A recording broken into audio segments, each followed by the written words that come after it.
I was thinking about how we like keep doom scrolling on Netflix and Hulu and just streaming service in general, right? And I was getting kind of annoyed of how much time I was wasting.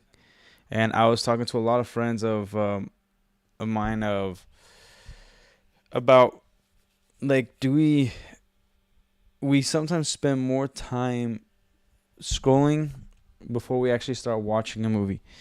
And it's because sometimes we actually don't know how we feel, what kind of movie we want to watch that will match our current mood or change our current mood. But usually, what we're trying to do is like we're in the mood for something, so we're gonna watch that thing, right?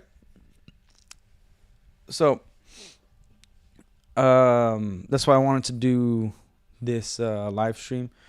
Whether you guys want to chime in and talk about your movie recommendations, I wanted to give you guys my recommendations of what movies you can watch so that you can just go straight into it without doom scrolling on freaking Netflix, on YouTube, whatnot, right? Because it just gets old. But we we'll get to it. So the first movie that I personally want to recommend is Shrek, the first Shrek movie. And again, these recommendations are just things that I watched, and it doesn't matter what year they came out. We're just going to talk about certain movies and why you should go watch it depending on your mood, right? Um, the reason why I recommend Shrek, the first movie, it's a comedy and it has fantasy elements. If you're looking to share something with your family and watch as a family, it's one of the perfect comedic family movies because you could watch it at any age. They have mature jokes that are subtle, that are actually funny, so the adults can enjoy, and the kids are gonna laugh at it because of the way it's delivered and mannerisms, and then them just like the art style. So it's and it's actually well written. Like you got your and it's somewhat of a simple story. It's not.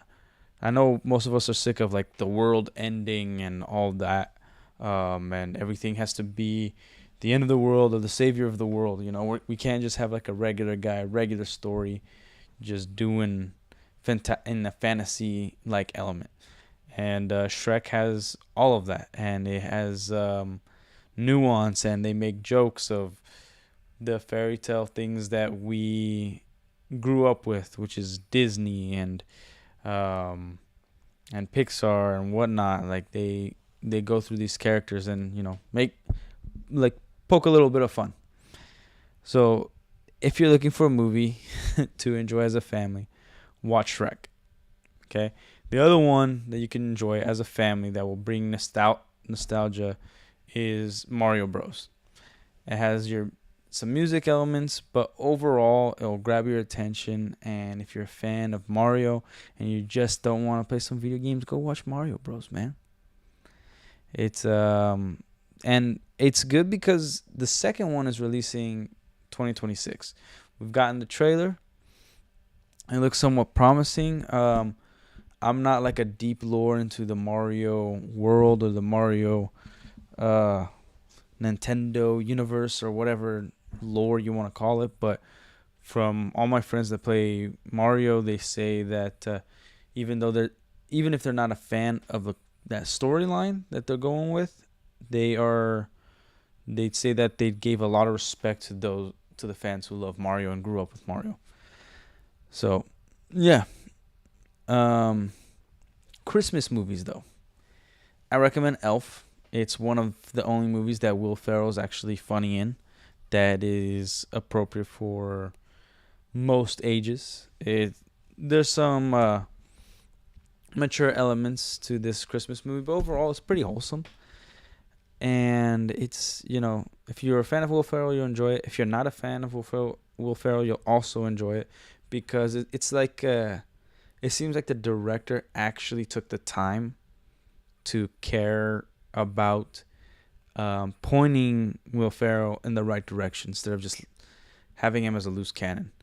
And to me, like, sometimes Will Ferrell is a very hit and miss in how he delivers his comedic timing and his jokes in general. Like, you'll have one audience, and then all of a sudden, it's just um, he says a joke that is completely different than the audience that he currently has grasped, and gets weird at times.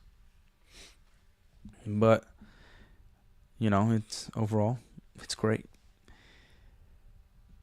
The Thanks on the kick side, I have no idea who you are, and I'm pretty sure you're a scam and bot, which is annoying. But anyways, back to what I was talking about. I'm gonna try to avoid the popular movies that like everybody knows, like Star Wars, Lord of the Rings. Obviously recommending 1 through 6 of Star Wars, Lord of the Rings trilogy, Harry Potter, and just recommending because of the fantastical elements, and you'll actually be entertained. Not like Lord of the Rings is the only one that overall I can recommend in every aspect. You want a little bit of romance, there's some of that in there. You want great dialogue, you want a good movie, you want great fantasy, you want an adventure, you want action. It's all in there. You want character development. Lord of the Rings is the pinnacle of cinema. So that goes without saying that it's a recommendation. Harry Potter has its issues, but I'd give a recommendation. Don't recommend Fantastic Beasts. And on the topic of Christmas movies, Grinch, How the Grinch Stole Christmas, the Christmas classic, the original animated one, which I think is just a 30-minute film. I think if you love Christmas, you should show everybody this movie. Everybody should know about How the Grinch Stole Christmas. And then the Jim Carrey version, the live action. It's one of the very first adaptations from cartoon to live action. And I believe it's probably the first one to do it right, to expand on ideas and give respect to what came before, but actually give more in depth to all the characters. And they played around with it, and it worked. It's one of those that didn't disrespect what came before, and also like it. They made it separate enough that we can enjoy both the cartoon and this one. Great writing, great direction, great character development, and just some overall good comedy. That again, it has adult jokes that are subtle, like Shrek, and that everybody can watch.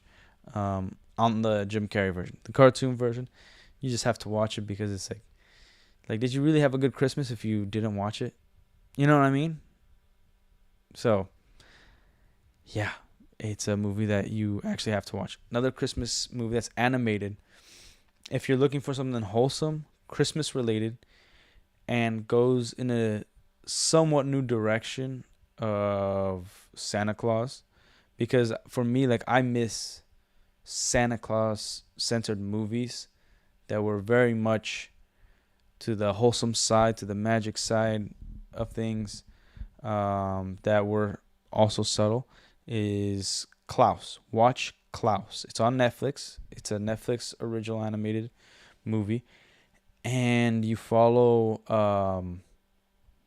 a spoiled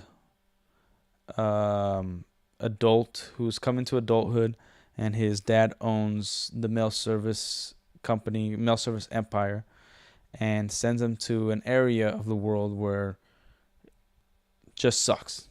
It's almost barbaric compared to it is barbaric compared to the real world, right? And he goes about it. He doesn't really, his plan is to try to get out of there as quickly as possible, but he kind of starts realizing that he needs to mature, he needs to grow, he needs to be creative, and they start off with the bad intentions, and then he starts developing as a person. And he meets this guy named Klaus, who is a toy maker. And I won't spoil on the lore and how it gets there, but it is one of the most perfect Christmas movies you'll ever watch. Klaus. My favorite Christmas movie that I would recommend is Fred Claus. It's a comedy starring Vince Vaughn. You're following the brother of Santa Claus, and because I'm a huge Superman fan, Fred Claus is one of those movies that has, because of Superman, is one of the reasons why Christmas is progresses and somewhat saved and changes the heart of some of a dark character in the movie. Um, but like it's pretty much Vince Vaughn feeling like he's the odd man out, and that he's not that his parents don't love him like they love his brother, because his brother is Chris Kringle, Saint Nick is, um, is a real saint, and they were blessed with like eternal life essentially, and they lay out a really good lore in the beginning. The acting, even from the kids that they've hired, is really good. You feel the emotional hits, and why he like starts resenting his little brother who is Santa Claus.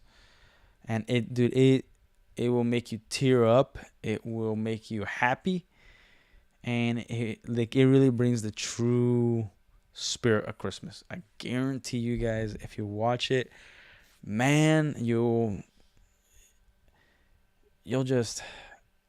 remember why Christmas is so amazing. Trust me, the Fred Claus is my biggest recommendation for any Christmas movie, man. Any, like, good Lord, it is amazing. Um, a movie that I would say is one of the closest to a Superman comic book in terms of going against your nature and trying to be human, and is also family friendly and a feel good movie, would be The Iron Giant. It has action. The animation's pretty freaking awesome. It's an older movie, obviously, and like I said, we're not going to throughout the years and going in order. We're going based off just what comes to mind, and the list I created to recommend, because Iron Giant, it's incredible. There's an element of it being something wondrous and fantastic, but also a grounded movie where it's a simple storyline about a kid discovering something great, and this incredible robot slash weapon that he discovers, but because of the love they kind of have for each other, he had like we like and I don't know how to explain it 100%, but he goes against his nature. We don't know where he was created, if he came from space or some scientist, and it's one of those stories where one movie is enough to be just a perfect movie. And even though I think most of us would like to know more about the lore, we don't need to. We're happy with it because we don't want it messed with. Our imagination could take us to deeper places individually towards this movie than if we got a sequel or prequel to it. Right? So, one movie that I actually don't recommend, that was recommended to me by people I trust and YouTubers, was The Northman. I don't recommend it just because there's some really cool stuff. It is a weird, wacky movie. It feels very much like an indie film. Now, is it good? Yeah. Is it well written? Yes. Up to you if you guys want to watch it. I wouldn't recommend it just because, you're not going to have a satisfying ending. As cool as the ending might be. It is very real and elements of realistic and based off the lore of Vikings. And then there's the fantastic elements, which are pretty cool, but overall, I would say I would not recommend it.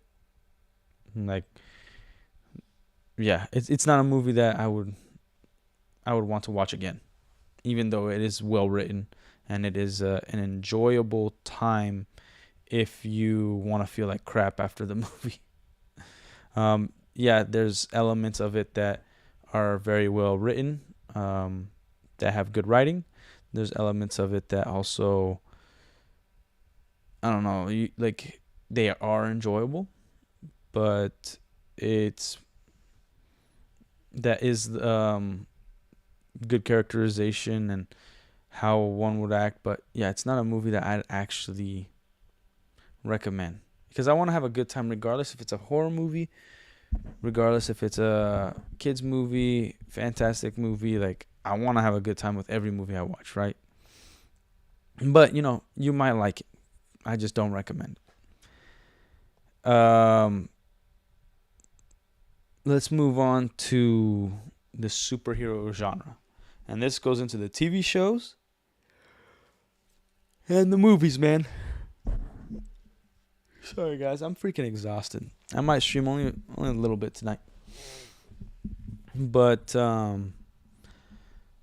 the superhero side of things, if you want to watch like a, like it's kind of hard to recommend because when I recommend something, I usually care about the individual I'm talking to. Like for instance, I have a friend that like the best thing that Marvel ever did was um the Netflix Daredevil TV show. It truly is second. It's on par with Spider-Man 2, the Tobey Maguire Spider-Man 2. So there's gonna be levels and elements that I'll be explaining, but like I have a friend that he doesn't like Daredevil, so I would never recommend that show, even though it's the best thing that Marvel, best TV show Marvel ever did. So highly recommend Daredevil. I would watch, like, even if it's, I don't recommend it in terms of writing, but I recommend the Defender show along with it. So you'll watch season 1 and 2, season 1 of Defenders, and then season 3 of Daredevil.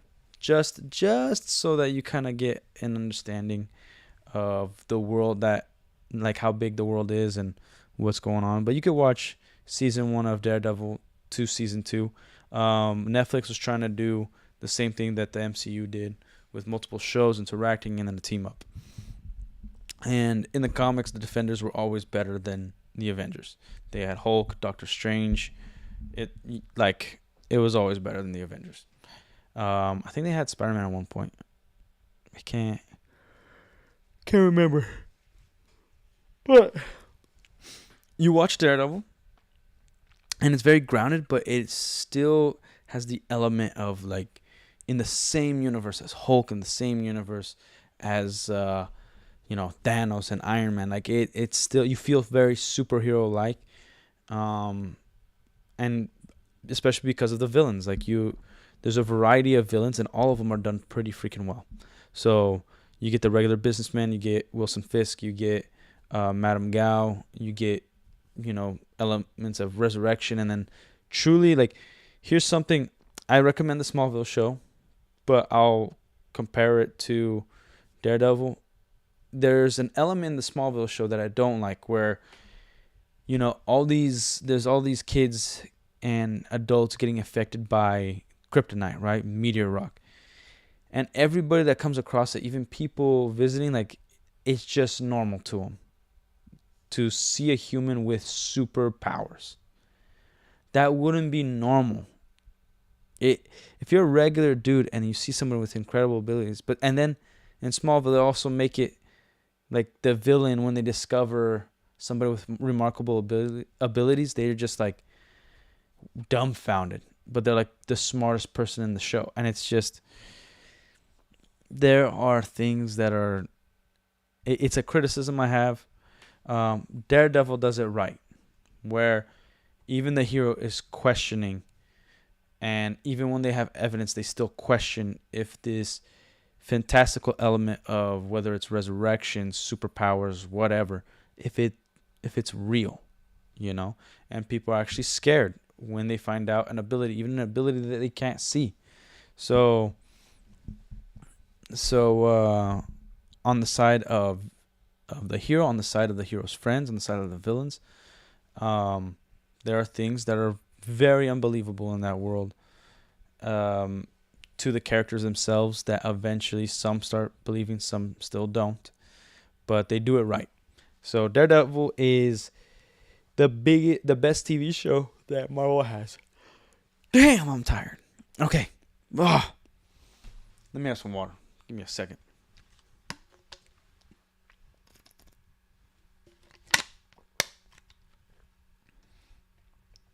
So, I might play some Fallout tonight. Who knows? We'll see. So, okay. The onto one of the things I mentioned, freaking Spider-Man 2. If you want to feel like a superhero movie and not be disappointed and be the most comic accurate movie, it would be Spider-Man 2. It it has all the elements of character growth. There is some issues in that movie. It's not a perfect movie. The changing of the guns during the car chase. There is the fact that Mary Jane's is a piece of crap person, or very traumatized person that still hasn't overcome their trauma and doing very impulsive bullcrap. So there's issues in that movie, but it's still a phenomenal movie. You are entertained. You are not taken out of the movie, even with the retarded things that do happen in it. Overall, it's a solid 9 out of 10 movie. In terms of a comic book movie, it is a 10 out of 10 movie. The most comic booky movie would be Ghost Rider 2, Spirit of Vengeance. It's not that I recommend it, but if you're going to make the argument of what's the most comic booky movie, that's probably it. Yeah. Now, is there something like I feel like if you wanted to watch a superhero movie, you guys would know which ones you want to watch. So we're not gonna go too much into it. Now, a movie, if you want to watch a movie about business and more of a mature side of things, I would watch The Big Short. The Big Short is an incredible film, where there's a lot of cussing, but it's enough where it's not so much that you're like, okay, this is very elementary like writing. Very real, very cool, very honest. Like they speak directly to the audience because it's also an informative movie and it makes sense. So if you want to watch something business/economic related, I highly recommend that. If you're looking to be inspired and a movie of coming up, there's two movies that I highly recommend. One is more enjoyable in terms of a fantastic, entertaining element than the other. One is a little more serious. One is The Pursuit of Happiness. Highly recommend you watch that movie about understanding the decisions you made, realizing that you've screwed up, but seeking hope, and still trying your best, even though you keep falling short, until all it takes is having a conversation with one person to kind of spark an interest and you going after it. Highly recommend The Pursuit of Happiness. The other one would be The Greatest Showman. The Greatest Showman, obviously, there's a musical. It's a musical. There's great elements of the music, but the music makes sense within the movie. It does push the plot further along, adds to characters, and it is a movie that he wants success for more because he has a good idea, but he also uses for an elementary purpose where he wants to shove it in somebody's face. And even though one of the villains of the story is a villain, he says something that's very, very real, where yeah, you can make all this money, but from your actions, you're still the little poor boy that I saw years ago, and you hate it. You hate him, and yet you believe he's right.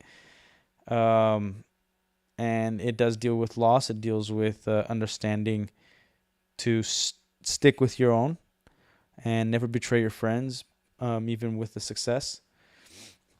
And just being honest, just being an honest person. So, highly recommend The Greatest Showman. And it's Hugh Jackman. Who doesn't freaking love Hugh Jackman? Man, I probably yawned like 50 damn times. Now, a kind of there's two movies in terms of thriller, of psychological thrillers. One would be The Zodiac. It's with Robert Downey Jr., Jake Gyllenhaal, Mark Ruffalo. Phenomenal movie, probably some of their best performances. And that movie kind of takes you down a rabbit hole of like real life events and kind of like the behind the scenes of how those who are investigating and uncovering mysteries, how obsessive they became with it, and finding the killer of the Zodiac, this serial killer.